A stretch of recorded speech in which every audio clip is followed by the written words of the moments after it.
Bien-aimés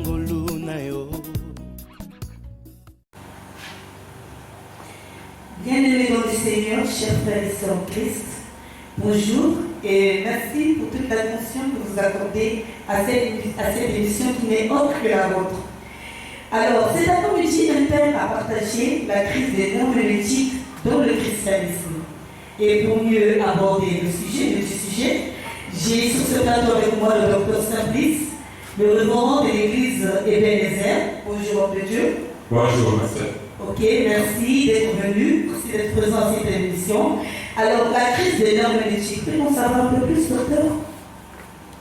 Oui, au travers de cette émission, nous allons partager ce que c'est la crise des normes éthiques et nous allons se procéder pour donner une solution qu'il faut, parce que là où il y a une crise, il faudrait qu'il y ait une solution pour que les gens puissent s'en sortir. Et donc, je pense que nous allons prier pour que ceux-là qui nous suivent, Dieu leur accorde la grâce pour pouvoir appréhender avec attention ce message. Dieu notre Père, nous voulons bénir ton nom pour ce temps que tu nous donnes. Et nous voulons prier de nous communiquer la grâce de parler avec hardiesse pour libérer ta parole devant ton peuple. Pour ceux-là qui nous suivent, je prie que tu leur accordes la compréhension pour recevoir avec exactitude ce message. Car celui-ci est important pour l'Église d'aujourd'hui. Au nom du Fils et de Dieu, Jésus-Christ notre Seigneur. Amen. Amen. Alors donc, c'est un sujet très important pour l'Église de l'heure. Nous avons, comme vient de le dire ma sœur Lisette Pella, le thème que nous allons partager, c'est la crise de l'herméneutique dans le christianisme. Dans un premier temps, nous allons d'abord parler de la définition. La définition de la crise et la définition de l'herméneutique.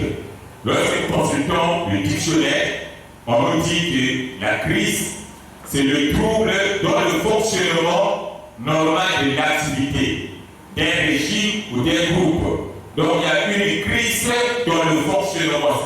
Cela veut dire le fonctionnement n'est pas normal comme cela devrait être fait. Et donc dans le christianisme, il y a un fonctionnement qui n'est pas normal dans l'herméneutique. Alors l'herméneutique, dans cette définition, c'est la manière exacte d'interpréter la Bible.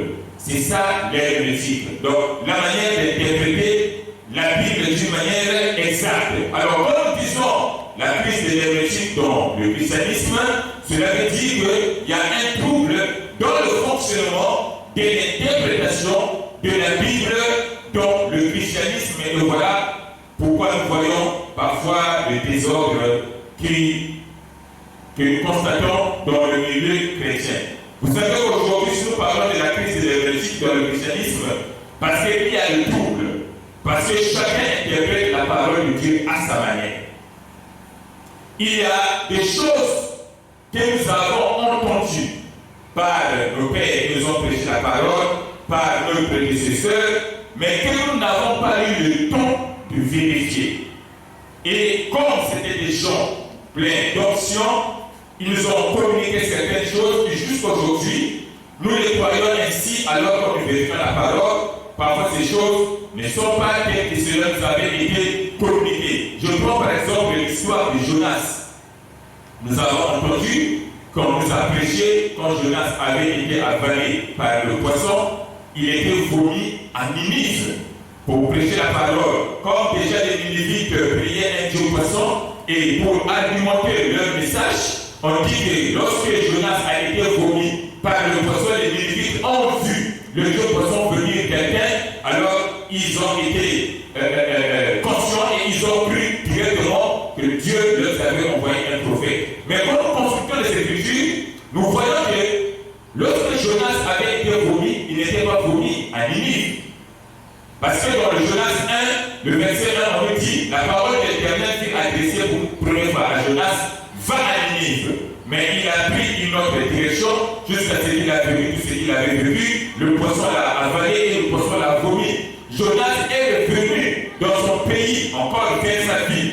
Peut-être quelques jours, quelques quelques semaines, quelques mois, voire peut-être des années, dont Jonas 3, on nous dit, la parole fut encore adressée pour une seconde fois à Jonas, va à Ninive. Cela veut dire que Jonas n'avait pas été promis à Ninive, mais il était promis quelque part, il est parti faire sa vie. Dans son pays, c'est bien après que le Seigneur lui parle encore, va à Ninive. Mais dans ce que nous avons entendu, on nous avait prêché que Jonas avait été promis à Ninive, et c'est l'interprétation que nous avons jusqu'à aujourd'hui. Je prends encore un autre exemple, l'histoire d'Élisée concernant la double portion. Puisque Élie devait être enlevé, et Élisée dit, donne-moi une double portion de ton onction. Et jusqu'aujourd'hui, l'interprétation qu'il en donne, Élisée avait reçu une double portion d'Élie. Voilà pourquoi il a fait plus de miracles qu'Élie. Élisée a fait 16 miracles et Élie en a fait 8. Parce qu'il avait reçu une double portion. C'est l'interprétation que nous avons aujourd'hui. Mais, comme nous voyons, dans la culture d'Israël, la double portion n'était pas seulement quelque chose que l'on parlait dans le milieu de croyants. Même au niveau de la famille, un enfant pouvait demander à son père de lui donner une double portion de son onction, qui voulait dire tout justement le pouvoir et la succession. Donc en Israël, la double portion, c'est le pouvoir et la succession. Donc Élisée voulait dire à Élie, donne-moi le pouvoir, que j'ai le pouvoir de toi et que je te succède. C'est pour cette raison, lui aussi, il a eu le pouvoir, il a eu aussi à déchirer les eaux en deux parties, et puis il a succédé Élie. Donc la double portion, c'est le pouvoir et la succession, non pas ce qu'on nous avait croire autrefois que la double portion, c'est le double des miracles qu'Élisée avait opéré. Non, vous voyez, ça, ce sont des choses qu'on a entendues, qu'on n'a pas eu le temps de vérifier. Par exemple, aussi, il y a l'histoire d'Ève. Jusqu'aujourd'hui, l'interprétation que l'on donne, c'est Ève qui avait introduit le péché dans le monde. Mais quand nous consultons les Écritures, la Bible dit que par un seul homme, le péché est entré, par un seul homme, la justice est venue. Si le péché était entré par Ève, Dieu aurait dû nous envoyer un sauveur phare. Mais pourquoi Jésus est le second Adam? Parce qu'il y a eu un premier Adam qui avait commis le péché, c'est lui qui avait la clé de fer entre le péché dans le monde. Il a fallu que le Seigneur nous envoie le second Adam pour nous délivrer. Vous allez constater pourquoi le diable ne s'est pas approché auprès d'Adam pour lui dire est-ce que Dieu vous a dit réellement de ne pas manger le fruit? Parce qu'il savait, Adam avait reçu l'instruction directement de Dieu, mais la femme l'avait reçu seulement de son nom. Donc il fallait passer par la femme pour lui mettre en doute l'instruction qu'elle avait reçue de son mari. Donc le diable voulait lui dire est-ce que réellement ce que ton mari t'a dit? C'est ce que Dieu vous a dit. Et la femme a eu le doute par rapport à ce que le diable avait dit. C'est ainsi qu'elle a mangé le fruit. Et vous allez constater, lorsque la femme a mangé le fruit, Adam n'était pas là. Mais quand elle a mangé le fruit, ses yeux n'étaient pas ouverts. Quand elle a mangé le fruit, Dieu n'avait donné aucune parole de malédiction parce que Dieu attendait la réaction de l'homme. Et il y a eu quand même quelques secondes ou minutes qui se sont écoulées avant que la femme arrive là où était Adam. Donc jusqu'à là, les yeux n'étaient pas ouverts. Jusqu'à là, Dieu n'avait pas donné une parole de malédiction. Mais regardez dans la Bible. Dès qu'Adam a mangé le fruit, la Bible dit les yeux de Dieu s'ouvrirent. Donc celui qui avait la clé de faire entrer le péché dans le monde, c'était pas la femme, mais c'est Adam. Et dès qu'il a mangé les yeux de Dieu s'ouvrirent, et c'est ainsi que Dieu avait commencé à libérer les paroles de malédiction. Alors, ça, ce sont les exemples que j'ai pris pour montrer qu'il y a certaines choses que nous avons entendues, que nous avons écoutées, mais que nous n'avons pas eu le temps de vérifier. Comme nous avons dit dans Acte 17, le verset 11, on nous parle des chrétiens de Bégré qui examinaient soigneusement ce que l'apôtre Paul leur prêchait pour voir si cela était réel. Ok, merci papa. Mais si j'ai bien suivi donc la mauvaise interprétation, la mauvaise manière de voir les choses, parce que chacun au fait regarde et envisage la parole biblique selon ce qu'il conçoit en lui. C'est ce qu'on appelle par la crise de l'herméneutique. Alors, on peut savoir ce qui a occasionné cette crise de l'herméneutique? Oui, il y a là où il y a une crise, il y a toujours une cause qui provoque cette crise-là. Aujourd'hui, on nous parle de la crise mondiale parce qu'il y a une cause. La cause, c'est la pandémie. La pandémie a provoqué la crise dans toutes les couches de la vie sociale. Il y a des licenciements au niveau des services, il y a des sociétés qui ont fermé les portes. Vous voyez, donc il y a beaucoup de choses. Et la cause majeure de cette crise aujourd'hui, c'est la pandémie. Donc là où il y a une crise, il y a toujours les causes. Et donc nous pouvons essayer de voir quelques causes qui provoquent cette crise de l'hermétique dans le milieu chrétien. Nous allons voir cette crise-là dans le milieu chrétien. Premièrement, il y a la précipitation au ministère. C'est du fait qu'il y ait une crise, la précipitation dans le ministère. Les gens ne prennent pas du temps de s'asseoir pour attendre le moment de Dieu afin de se lancer dans le ministère. Si le prêtre vient à l'église, il est admiré, il est apprécié. Le voilà, demain il devient apôtre, il devient pasteur, il devient bishop, il devient docteur. Pourquoi? Parce qu'il prêche bien à l'église, il est apprécié. Mais on ne prend pas du temps. Mais quand vous allez lire les écrits, les écritures, dans Galates 2, le verset 1 à 2, quand l'apôtre Paul avait été appelé par Dieu, dès qu'il a été appelé, il s'est lancé dans le ministère. Mais quand il s'est lancé dans le ministère, il a fallu qu'il fasse 14 ans sans résultat. Et quand il a compris, non, je me suis trop précipité. Et il est parti voir ceux-là qui étaient les plus considérés pour exposer son évangile, qu'on les aimait, pour qu'on lui donne la même association. Et il dit, pour ne pas avoir couru en vain. Ça veut dire, tous les 14 ans-là, il avait couru en vain. Il a prêché sans résultat. Il s'est dit, non, il faudrait que je parte chez ceux-là qui sont les plus considérés, notamment Pierre, Jacques, Jean, et il a exposé son évangile. Quand il a exposé son évangile, ils ont compris que lui aussi, il a reçu un ministère et on a donné la même association. Donc, c'est qui fait aujourd'hui qu'il y ait une crise d'abord, c'est la précipitation dans le ministère. Aujourd'hui, nous voyons beaucoup de choses qui sont devenues des pasteurs. Pourquoi? Parce qu'ils ont une certaine renommée, ils ont la population, du coup, ils deviennent des pasteurs. Et ils sont parfois qu'ils aient une connaissance efficace de la parole, mais on se précipite. Vous voyez quelqu'un à l'église qui est un vrai, qui a des dons du Saint-Esprit, qui prie pour les malades sont guéris, il prêche bien, et le voilà devait sortir dans l'église pour devenir pasteur. Ça, c'est la première. Homme de Dieu, sans vous interrompre, dans ces cas, comment savoir que ça c'est le temps de Dieu pour annoncer la parole? Parce que s'il faut attendre le temps de Dieu, sans doute on doit avoir un signe ou bien un signal qui me dit que là c'est le bon moment, je peux maintenant exercer mon ministère. Ou là je connais prêcher certes, mais je ne suis pas encore favorable à exercer le ministère. Maintenant, comment le reconnaître qu'on a en ce moment-là le temps de Dieu pour exercer son ministère? Alors, ceux-là qui sont bien positionnés pour reconnaître ce temps-là, ce sont les pères, le leader qui dirige ces personnes-là. Donc, il ne faudrait pas que la personne elle-même se précipite parce qu'elle prêche bien, mais elle doit attendre jusqu'à ce que son leader va le libérer. C'est le leader parce que ce sont les pères qui connaissent mieux le don et les capacités qui sont dans les enfants. Donc, le père, celui qui disait que le moment est arrivé, il va libérer, il va lui donner, ils pourront faire une extension de l'église pour que celui-là aussi exerce quelque part. Mais en de Dieu, l'expérience a compris que beaucoup de pères, beaucoup de leaders, donc, lorsqu'un enfant semble émerger, parfois on sent une petite haine et on jalouse un peu l'enfant et du coup, on s'arrange un peu à passer pour qu'il ne s'épanouisse plus. On se demande qu'il doit faire le que parfois on remarque que je fais mieux, mais que le père s'arrange à étouffer mon talent.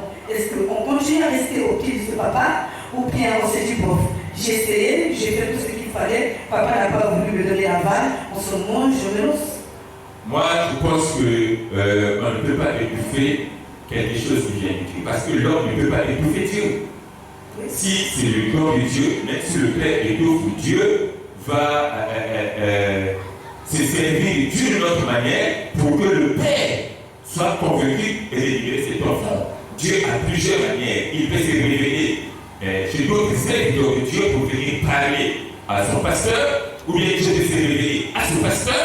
Vous voyez, il n'y a pas moyen que l'on puisse bloquer quelque chose qui vient de Dieu. Regardez David. Il a été oint pour être roi. Ça aurait été les gens d'aujourd'hui, le même jour qu'il a été oint, demain il devait déjà se proclamer: je suis roi, celui qui est là. Il est déjà rejeté par Dieu. Mais il est roi.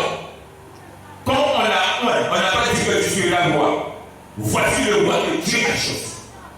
Le roi d'Israël. Donc la prophétie est dans le présent. Comme Samuel le oint, pas pour le futur. Il ne prophétise pas en qui du futur, mais en qui du présent. Dieu t'a choisi comme roi.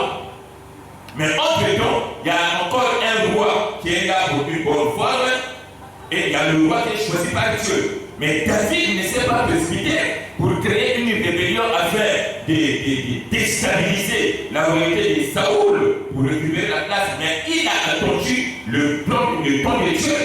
Il a fallu qu'il fasse encore plus de 20 ans pour devenir roi. Et avec tout ce qu'il a juré, mais comme cela était la chose de Dieu, même Saoul n'a pas pu étouffer cela. David est devenu roi. Donc lorsque Dieu vous a appelé votre père, même s'il ne veut pas de vous, il essaie d'étouffer, il ne pourra jamais étouffer, parce que la grâce est comme le vent. On ne peut pas étouffer le vent. Même le mur, quand le mur essaie un peu de barrer la voie au vent, c'est le mur qui va tomber pour que le vent passe. Donc ça c'est la première cause. Oui, excusez-moi de Dieu, une dernière question, parce que lorsque nous regardons les formations humaines, les formations que nous avons l'habitude de faire, généralement il y a une période fixée, un temps fixé. Une année, 2 ans, 6 mois, 3 mois, ça dépend de ce que tu veux faire. Maintenant, concernant le ministère, pour qu'un enfant commence à exercer, pendant combien de temps peut-il attendre? Y a-t-il un temps fixé pour cela? Le temps n'est pas fixé. Si le temps est fixé par les hommes, ça devient un travail des hommes. Mais le temps est fixé par Dieu. C'est lui-même qui connaît le temps opportun où la personne va commencer à exercer le ministère. Vous comprenez? Moi, en 80, en 90, j'étais déjà ancien de l'église. J'ai prêché bien. Déjà en 94, je commençais à effectuer les missions. J'étais déjà missionnaire. Je faisais des missions au nord du pays, à Ouesso, où j'ai fait un voyage de navigation de 21 jours de navigation. Je suis allé relever l'église qui était là-bas, parce qu'il n'y avait rien. J'ai fait des missions au Poule, étant ancien, mais les gens me voyaient comme pasteur, vous comprenez, je me souviens, et même étant ancien, j'ai participé dans les conférences avec les hommes de Dieu, comme l'apôtre du Tambour Koki.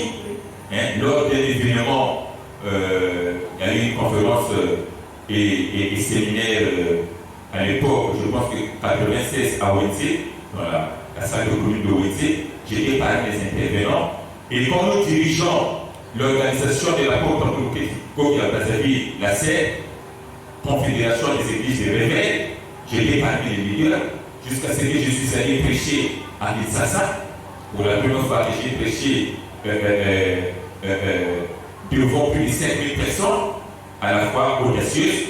C'était un thème sémal et moisson. Nous étions là-bas avec le groupe qu'on appelle Vasco. Vous voyez, donc il y avait beaucoup d'orateurs. Donc à Brazza, les gens me voyaient comme un pasteur, mais j'étais toujours ancien. Quand on m'appelait pasteur ou évangéliste, je disais non, je suis ancien. Il ne faudrait pas que mon père entende cela, sinon c'est pas bien. Parce que ce n'est que lui qui peut décider. Vous comprenez? Et donc il y a des gens qui m'excitaient. Au sort de l'église, tu prêches bien, on va les soutenir. Mais ça n'a pas duré le temps. En 97, je suis venu implanter l'église de Pata, de l'Aizet, en tant qu'ancien. Et jusqu'à ce que le moment est arrivé, on m'a consacré. Vous voyez? Donc, on ne se précipite pas dans ces choses-là. Il faudrait que celui qui vous dit dirige soit convaincu. Même si vous voyez ce qu'on ne fait aucun cas de vous, restez à ses pieds. Il sera toujours convaincu et un jour il va vous consacrer s'il aura lieu de vous consacrer. Et deuxième cause de cette crise, c'est le manque de formation. Et je dis sincèrement aujourd'hui, s'il y a un domaine où j'ai vu que les gens n'aiment pas apprendre et ne veulent pas apprendre avant de se lancer dans l'exercice du travail, c'est dans le christianisme. Dans chaque domaine, les gens apprennent pour devenir meilleurs. Tu veux devenir un docteur, il faudrait que tu apprennes. Tu veux devenir un mécanicien, tu as besoin d'une formation. Tu veux devenir un maçon, tu as besoin d'une formation. Ce n'est que dans le christianisme où les gens ne veulent pas apprendre parce qu'il a l'onction et surtout s'il a déjà prié pour quelqu'un qui avait la fièvre à l'église qui est guéri et il fait un rêve, il a des poussins qui est en train de donner du riz. Dès qu'il se réveille, il interprète j'ai vu des poussins que je donnais du riz, c'est que Dieu m'appelle au ministère. Et vous le voyez, il devait sortir pour créer une église, il devient pasteur pourvu qu'il écrive les invitations séminaires avec le pasteur inter ou l'apôtre inter. Du coup, il devient pasteur, on l'appelle aussi pasteur. Vous voyez? Donc, c'est que dans le ministère où les gens ne veulent pas apprendre, on ne rentre pas dans le ministère quand on rentre dans le marché. Il faudrait qu'il y ait une formation. Parce qu'il y a certaines choses que vous allez croiser pour régler ces situations, il faudrait qu'il y ait une formation. D'abord, il y a toujours une différence entre un pasteur qui a la peine, qui a l'onction, qui a étudié, et un pasteur qui a la peine, qui a l'onction, mais qui n'a pas étudié. Il y aura toujours la différence. Tous les deux, vous avez la peine, tous les deux, vous avez l'onction, mais à la différence, l'un a étudié et l'autre n'a pas étudié. Vous savez que certaines choses dans la Bible, pour les interpréter, il faut avoir la connaissance. Et cette connaissance, ce n'est pas le Saint-Esprit qui viendra vous dire directement, mais il faut une formation. Dans la Bible, il y a des adages. Ce n'est pas une révélation, mais ce ne sont pas des révélations, mais ce sont que des adages. Nous, dans notre ethnie, nous avons des adages. Je peux faire passer un message par l'adage. Et celui qui peut comprendre ce message-là, ce n'est que quelqu'un de notre ethnie ou quelqu'un qui a vécu parmi les gens de notre ethnie. Donc, on peut parler du mal de toi par l'adage si tu n'as pas été quelqu'un qui a vécu au milieu des gens de cette tribu. Tu ne pourras pas savoir qu'on parle de toi. Par exemple, dans la Bible, on fait lire dans Jérémie 13, le verset 23. Là-bas, on nous dit un Éthiopien peut-il changer sa peau? Le léopard peut-il changer ses taches? Ouais, ce n'est qu'un adage qui voulait dire qu'une créature ne peut pas sauver la créature. Ce n'est que l'adage qui veut dire qu'une créature ne peut pas sauver la créature. Donc, dans leur culture, quand quelqu'un disait un Éthiopien peut-il changer sa peau, un léopard peut-il changer ses taches, donc il comprenait qu'il veut dire qu'une créature ne peut pas sauver la créature. Ça, ce sont des adages. Comme c'est dit dans Acte 9, le verset 5, lorsque Paul, le persécuté de l'Église, le Seigneur lui a placé dans le chemin de Damas, et la voix lui a dit, comme il a dit, qui es-tu? La voix lui dit, c'est moi, Jésus, que je persécute. Il te sera difficile de réchérer contre les aiguillons. C'était un adage qui voulait dire que tu ne peux pas lutter contre les divinités. Et comment est-ce que l'on faisait pour exprimer cet adage-là? Quand quelqu'un était sur un animal, soit sur un cheval, sur un chameau, il avait de ses deux mains des aiguillons bien pointus, à droite et à gauche. Alors, il est braqué vers le poids de l'animal. Maintenant, si l'animal veut prendre une direction que celui qui est dessus ne veut pas, il lui positionne déjà l'aiguillon. Quand l'animal se renfonce sur le pied, il ne peut pas trop résister, il est obligé. Donc l'animal ne pouvait jamais lutter contre ces aiguillons-là. Et ils ont pris cette expression pour dire qu'on ne peut pas lutter contre il voulait te rendre Jésus qui est le divin. Donc il faut, comme il a dit, il te sera difficile de les jeter contre les aiguillons. L'apôtre savait que c'est Dieu, donc je ne peux pas lutter contre la divinité. Ce sont les langages. Mais vous pouvez penser que c'est une révélation, mais ce n'est que la gâche qui est dans la culture d'Israël. Il faut savoir étudier leur culture pour comprendre le message. Dans la Bible, il y a des paroles ironiques. Quand vous allez lire dans Luc 18 à 19,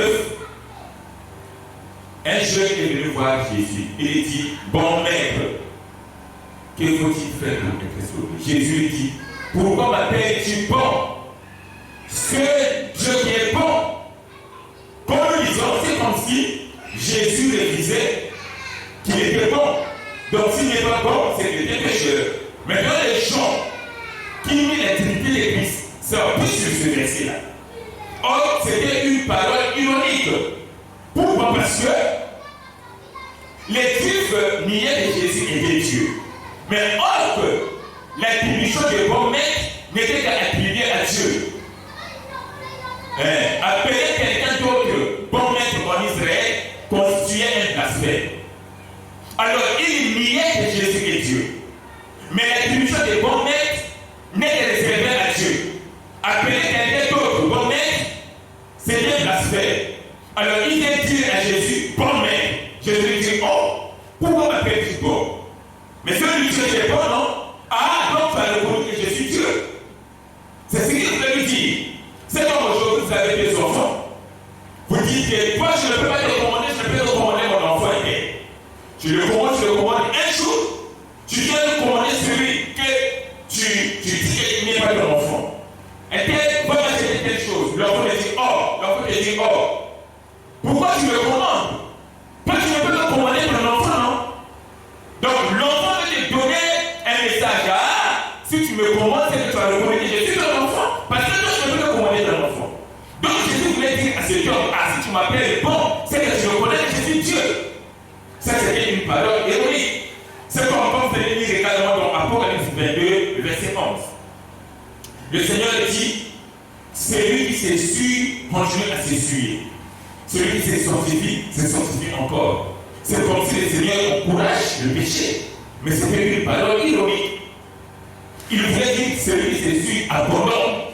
C'est comme aujourd'hui, vous avez un enfant qui s'amuse avec le feu. Vous lui dites, ne s'amuse pas avec le feu, tu vas le brûler. Mais l'enfant ne peut pas s'écouter. Après, à un certain moment, il se brûle. Il vous regarde. Vous lui dites, continue à s'amuser. Est-ce que réellement vous lui dites de continuer?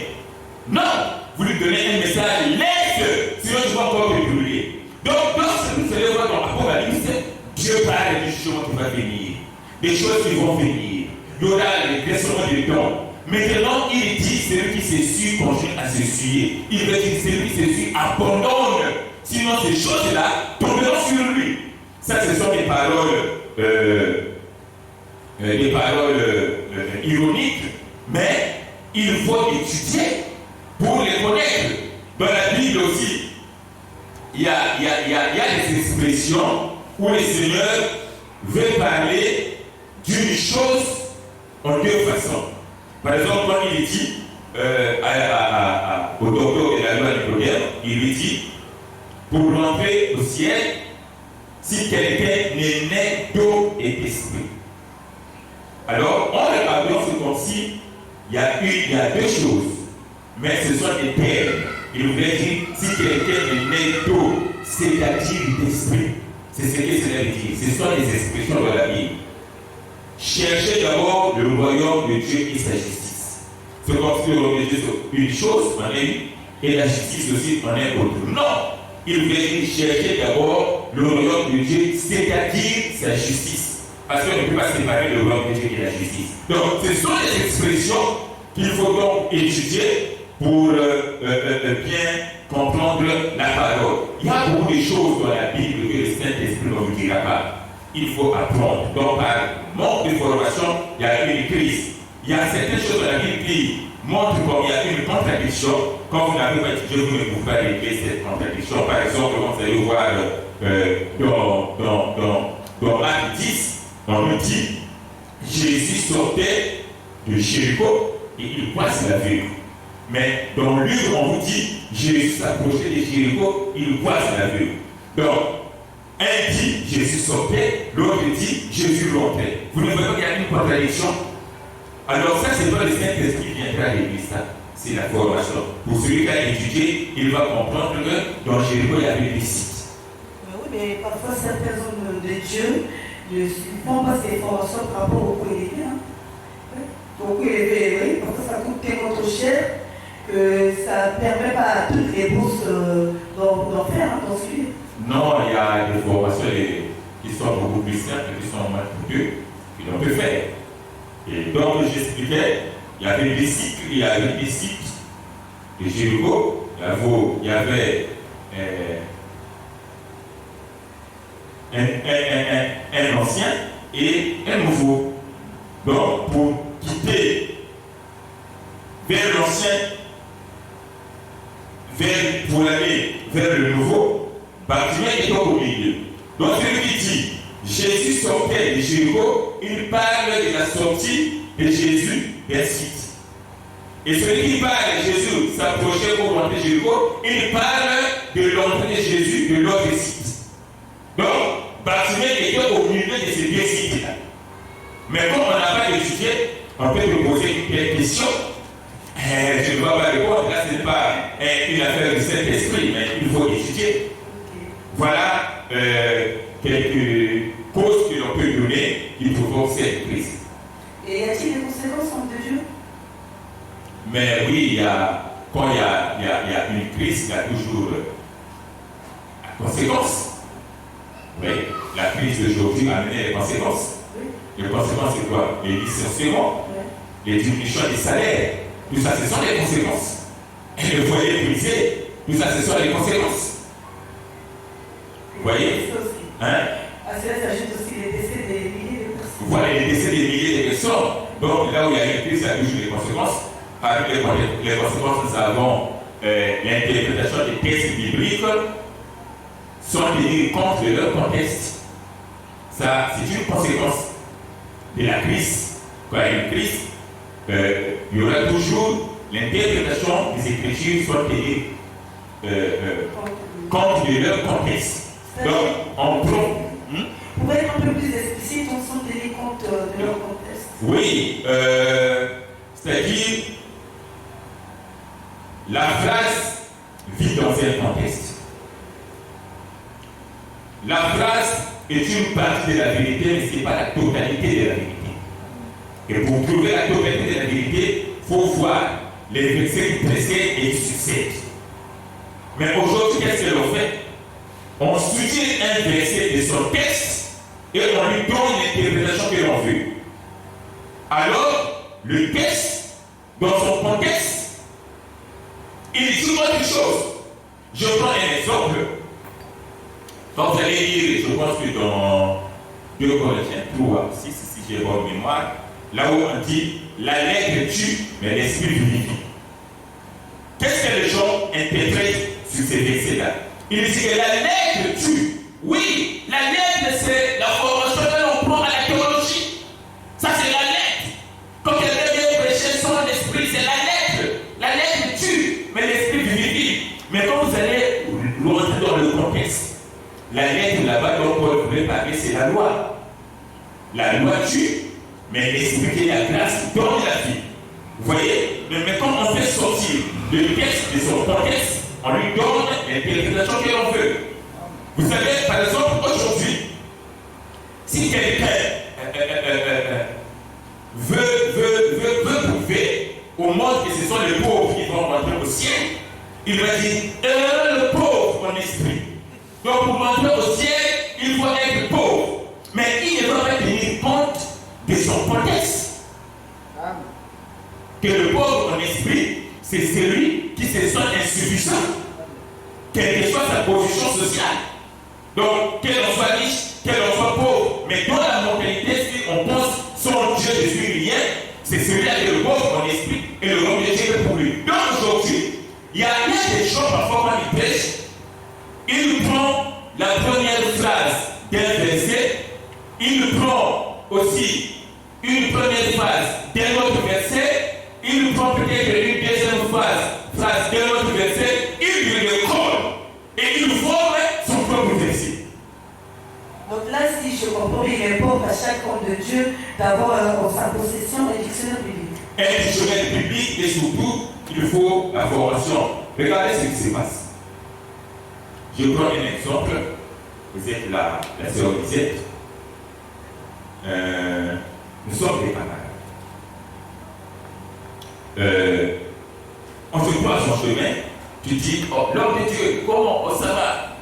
Vraiment, dimanche, je dois venir à la maison. Tu dis à madame de préparer. Je me pose la question. Ça, et c'est ce que nous posons là, ce sont les écrits. Hein? Ce sont les écrits. Bon, on va préparer quoi? Non, je vais faire vraiment la viande avec et puis les jus en canton. D'accord, bon, il faut venir, hein. Je sais que je vais dépenser beaucoup d'argent pour toi. Si tu ne viens pas vraiment à. C'est du gâchis, point. Et si je te trouve en chemin, je vais te menacer. Voyez, non? Alors, quelqu'un peut venir dire, mais les aides et services ne s'entendaient pas. Regardez ce qu'il dit ici. Si je te trouve en chemin, je vais te menacer. Et il explique en donnant des arguments. Les aveugles peuvent dire Amen. Mais quand vous allez lire dans le contexte depuis le commencement, vous allez voir que la place n'était pas une menace, mais c'était un encouragement pour que l'autre vienne manger parce qu'il va dépenser de l'argent. Mais quand on fait sortir ce verset-là, cette phrase de son contexte, on peut lui donner l'interprétation que l'on veut. Voilà pourquoi aujourd'hui, il y a plusieurs interprétations des mêmes écrits parce que chacun donne l'interprétation à sa manière sans tenir compte de son contexte. Or, un texte, hors contexte, c'est un prétexte. Donc voilà un peu les conséquences. Nous avons l'acceptation des hérésies que nous prenons pour la vérité, parce qu'une hérésie, c'est une vérité déformée. C'est-à-dire, j'ai lu la Bible, mais je donne une autre interprétation. C'est ça qu'on appelle une hérésie. Elle est différente d'une fausse doctrine. Une fausse doctrine n'a pas voilà, mais ça ne pas sur la Bible. Il n'y a pas un appui dans la Bible. Mais une hérésie a un appui dans la Bible. C'est-à-dire, voilà, vous lisez un verset, mais vous donnez une autre interprétation, du coup, ça devient une hérésie. Voilà, c'était l'on peut dire aujourd'hui en ce qui concerne la crise. Ok, merci beaucoup, homme de Dieu. J'espère que les bien-aimés qui suivent sont prêts à lire cette émission. Merci. Voilà. Le mot de la fin? Oui, le mot de la fin, c'est que aujourd'hui, c'est une première partie. Et par rapport à cette crise-là, nous allons donner maintenant, parce que nous avons démontré les causes, nous avons démontré les conséquences, mais il faudrait que nous puissions donner les remèdes. Et donc, prochainement, il y aura une autre partie où nous allons donner le remède concernant la crise, parce que c'est une crise qu'il faut donner un remède.